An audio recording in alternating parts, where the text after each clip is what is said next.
Selamat pagi anak ibu semua. Ibu berharap semua dalam keadaan sehat. Hari ini kita memulai pembelajaran kita kembali, yaitu tentang, dan ibu berharap kamu memperhatikan video ibu dengan baik dan supaya kamu bisa mengerti. Mari kita saksikan. Selamat pagi anak ibu semua.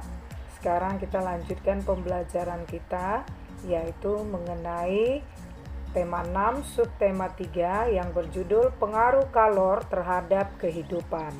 Anak ibu, coba kita ingat kembali materi tentang perpindahan kalor.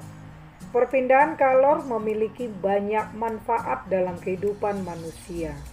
Ya, selanjutnya kita akan mempelajari cara-cara menghambat dan mempercepat perpindahan kalor. Anak ibu, perhatikan penjelasan ibu mengenai benda-benda yang dapat menghambat maupun mempercepat panas.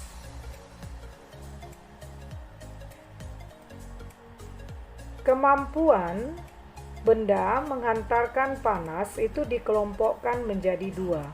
Yang pertama ada isolator. Apa itu isolator? Benda-benda yang dapat menghambat perpindahan panas. Contoh, karet, plastik, kain wol, dan ebonit. Kita lihat ini gambarnya. Ini adalah contoh-contoh benda isolator. Karet, plastik, kain wol, dan ebonit. Nah, selanjutnya kita perhatikan. 2. Konduktor. Benda yang cepat mengantar panas. Apa contohnya? Aluminium dan besi. Nah, kita lihat. Ini bendanya. Ya, ini besi. Ini adalah benda yang sangat cepat mengantarkan panas. Anak ibu, benda-benda yang bersifat konduktor dan isolator panas banyak dimanfaatkan dalam kehidupan kita sehari-hari. Misalnya ada ceret, wajan, setrika, termos air, solder, dan obeng. Coba kamu lihat ceret ini, di mana ceret ini menggunakan dua benda ini sekaligus. Ada yang benda yang bersifat konduktor dan isolator. Nah, bagian yang ini adalah dia bersifat konduktor. Sedangkan bagian tangkai atau pemegangnya bersifat isolator atau menghambat. Nah, anak ibu, benda ini digunakan, dikombinasikan agar dapat digunakan dalam kegiatan sehari-hari. Oke, kita lihat contoh yang kedua, yaitu setrika ini. Setrika ini bagian yang paling bawah ini adalah bagian konduktor.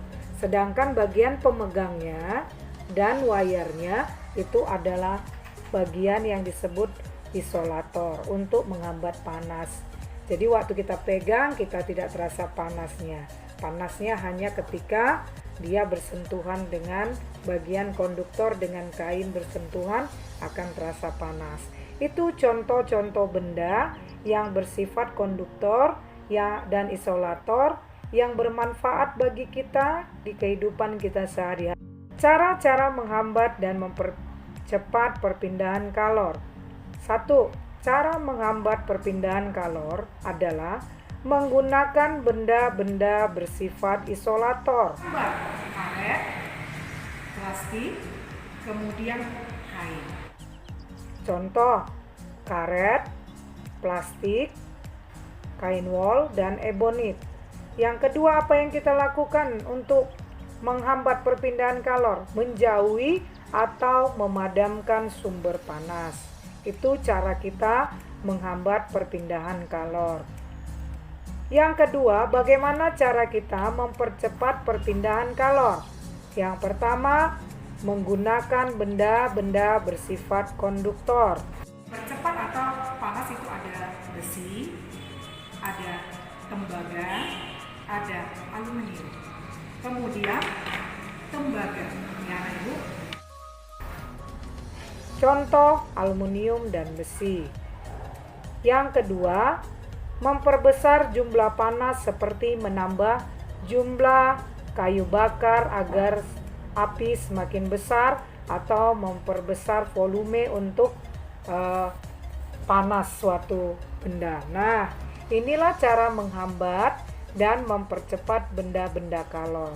Anak ibu ingin kamu setelah mendengarkan penjelasan ibu ini, kamu mengerjakan tugas pada buku Prima 5B halaman 160 dan halaman 161.